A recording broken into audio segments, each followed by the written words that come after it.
Topic 3. Interpol activities are driven by member countries within a clear framework of governing bodies and statutory meetings. Strategy. The General Assemblies are executive committee from Organization of Governance. General Assembly. Interpol's supreme governing body. The General Assembly is composed of delegates appointed by each member country. It meets annually to take all important decisions related to the policy, resources, working methods, finance, activities, and programs. The General Assembly takes decision in the form of resolution. Each member country represents as one vote. The decision-making process is made by either of simple or two-thirds majority depending on the subject matter. The resolution public documents and available from 1960s to the current date. Interpol Supreme Governing Body, General Assembly. 194 member country, one country equals one vote. Determine the organizations, police, resources, methods, working methods, finance, program of activities. Elect the Organization Executive Committee. Decisions are made through a resolution. Each member country has one vote, each carrying equal weight. Each country appoints the head delegates to vote on its behalf, who attend senior officer including minister and police chief of police. From partner organization and non-member countries. Representative from the Commission to the Control Interpol Files. Keynote speaker from academia and the private sector. Executive Committee. Elected by the General Assembly, the Executive Committee is headed by President of the organization. It provides guidance, director to organization, and oversees the implementation of decisions made at annual General Assembly. The Executive Committee has 13 members comprising the President of the organization, 2 Vice President, and 9 delegates. They are all from different countries and the geographical distribution balance. Term of Deputy President 4 years, Vice President and Delegates 3 years.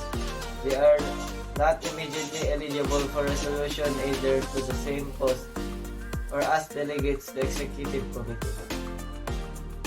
So, current member Executive Committee, the President of this Executive Committee is si Kim Jong-un, like Kim Jong-yang in Republic of Korea. Interpol currently is Kim Jong-yang,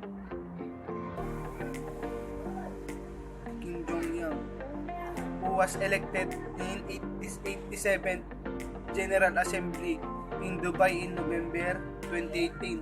General Assembly is pangkalahatan na pagpupulong meeting. The Vice President of this Executive Committee is Benyamina Abad from Algeria. Sharka Habrankova from Czech Republic. The Vice President for American is Rican. Delegates, delegado, mga part from this Executive Committee. Khalid Jamil Al-Materian from Jordan. Abid Nasser Al-Raisi from United Arab Emirates. Jen Wakis Colombi taga France. Hector Espinosa Valenzuela taga Chile. Rogerio Galoro from Brazil. Ni Roberto Guirao Belien taga Adura. Destino Pedro is from Angola. Aloshala Kamar Subir from Nigeria. Jasmine Van Den Bird from Netherlands. So this implementation, day-to-day implementation of the organization strategic decision is carried out by the General Secretary in National Central Bureau. So day-to-day national implementation, araw-araw na pagpapatupad. General Secretariat located in Lyon, France. General Secretary operates 24 hours. 24 hours a day and 365 years, and it is run by the Secretary General. The Secretariat has 7 regional offices across the world, along the special representatives at the United Nations in New York and the European Union of Brussels. Ito operates at 24 hours at 365 days, 5 years, 24 hours na lang operates. National, the NCBS got National Central Bureaus. So each Interpol member country maintaining a national central bureau in linking national police with a global network staffed by the highly retrained National Law Enforcement Officer. NCBCS are the lifeblood of Interpol, contributing to our criminal databases and cooperating together on a cross-border investigations, operation and criminal arrest ni staff na gati tauhan nga may ko iti operates iti criminal kasi na kumad iti investigation, operation and arresting the criminals. Then oversight advisors. These are experts in a pure advisory capacity who may be appointed by the Executive Committee and confirmed at General Assembly. Advisory pure. Commission of Control Interpol Files CCF. The CCF ensure that processing personal data such as name, fingerprints is in line of Interpol rules in order to protect both fundamental rights of individual and cooperation among police internationality. Dito ay Commission of Interpol Control iti process ti databases daw, iti fingerprint, iti criminal database police international. So technical tools, so all 190 Interpol members country are connected through secure communication system known as I-24/7. This gives police real-time access to criminal database containing billions of records. Our unique system notices alert member countries to fugitives, dangerous criminal, missing person or weapon threats. Itay takas.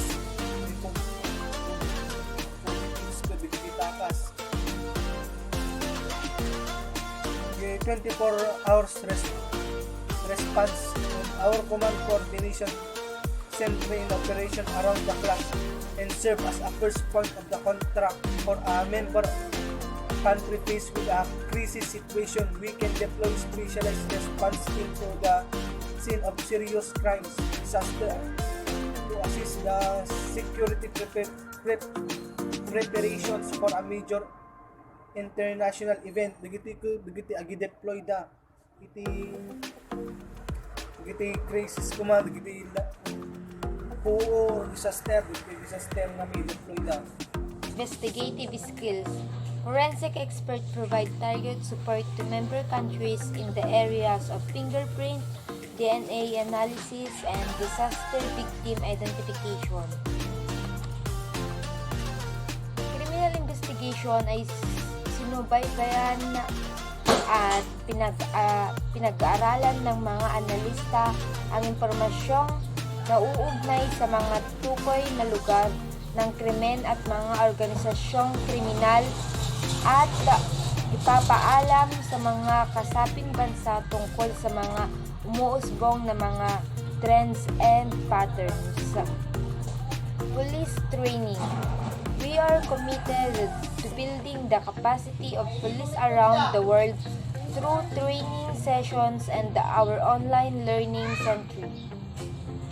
Ang mga portfolio ng pagsasanay ay umaabot mula sa mga praktikal na kurso sa mga tukoy na lugar ng krimen at mga diskarte sa pagsisiyasat para sa mga frontline officer hanggang sa mga antas ng mataas na antas ng programa sa pamamahala para sa mga nakakatandang kawani ng pulisya. Intelligence analysis. Criminal intelligence analysis, also referred to as crime analysis, is a recognized law enforcement support tool. In recent years, ang mga diskarte sa pagsusuri ay lalong ginagamit ng mga puwersa ng pulisya, mga international na organisasyon, and private sector. Interpol's definition of criminal intelligence analysis is as follows: the identification of provision of insight into the relationship between crime data and other potentially relevant data with a view to police and judicial practice. The central tasks of analysis are to help officials, law enforcers, policy makers, and decision makers deal more effectively with uncertainty, provide timely warning of threats, support operational activity by analyzing crimes. Strategic analysis. Criminal intelligence analysis is divided into operational or tactical and strategic analysis. The basic skills required are similar, and the difference lies in a level of ideal and the type of clients from the products are produced. Rational analysis aims to achieve a specific law enforcement outcome. This might be arrest, seizure, or forfeiture of asset or money gained from criminal activities, or the disruptions of a criminal group. Operational analysis usually has an immediate benefit.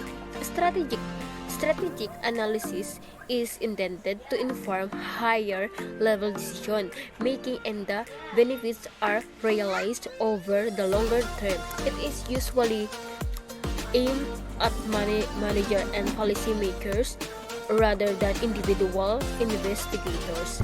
Two intentions to provide early warning.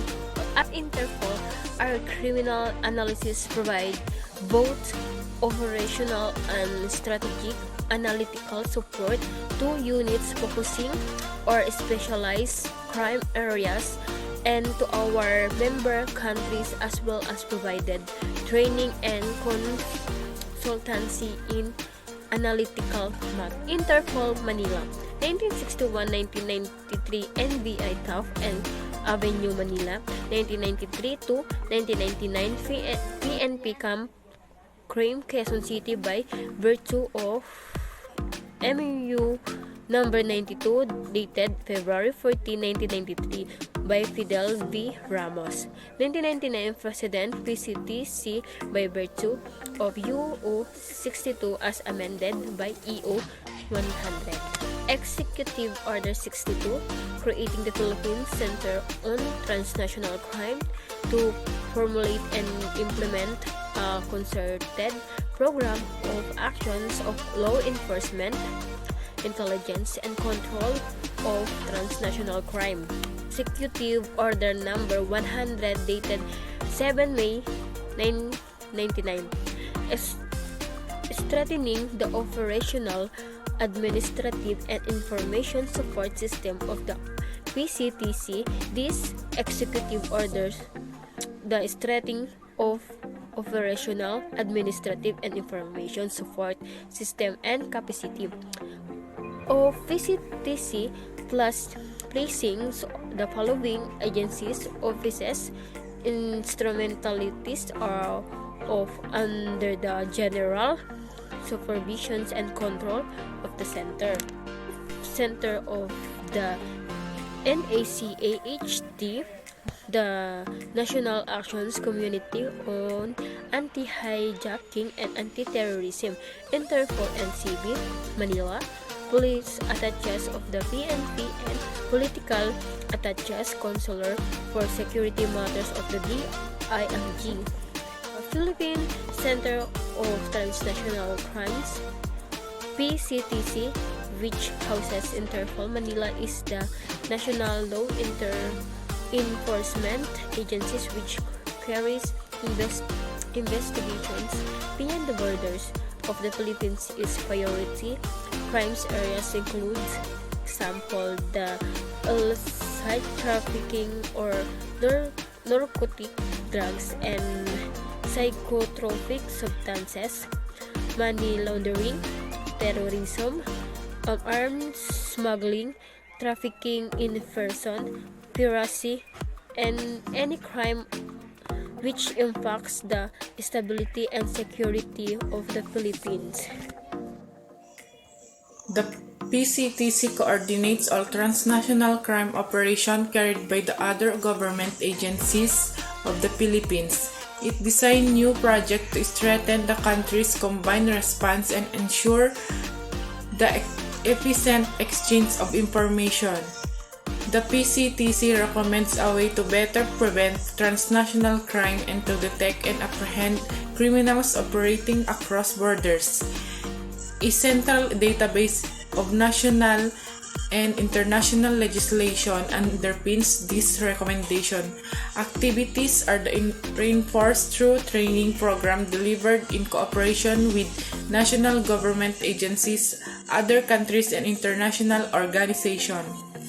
The PCTC is assigned by the Philippines 22 national law enforcement agencies: Philippine National Police, National Bureau of Investigation, Department of Justice, Anti-Money Laundering Council, Bangkok Sentral ng Pilipinas, Bureau of Customs, Bureau of Immigration, Bureau of Internal Revenue, Dangerous Drug Board, Department of Finance, Department of Foreign Affairs, Department of Tourism, Philippine Center of Transnational Crime, Philippine Drug Enforcement Agency, Optical Media Board, Philippine Coast Guard, Philippine Overseas Employment Administration, Philippine Ports Authority, Philippine Postal Corporation, Presidential Anti-Organized Crime Commission, Securities and Exchange Commission, Office for Transportation Security. Interpol Manila, the National Central Bureau (NCB) of the Philippines.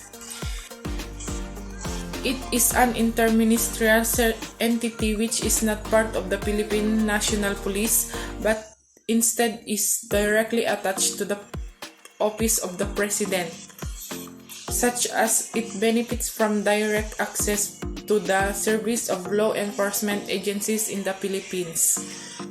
The NCB is referred to as NALEC, NALECC, or National Law Enforcement Coordinating Committee, Subcommittee, or Internal Law Enforcement Corporation.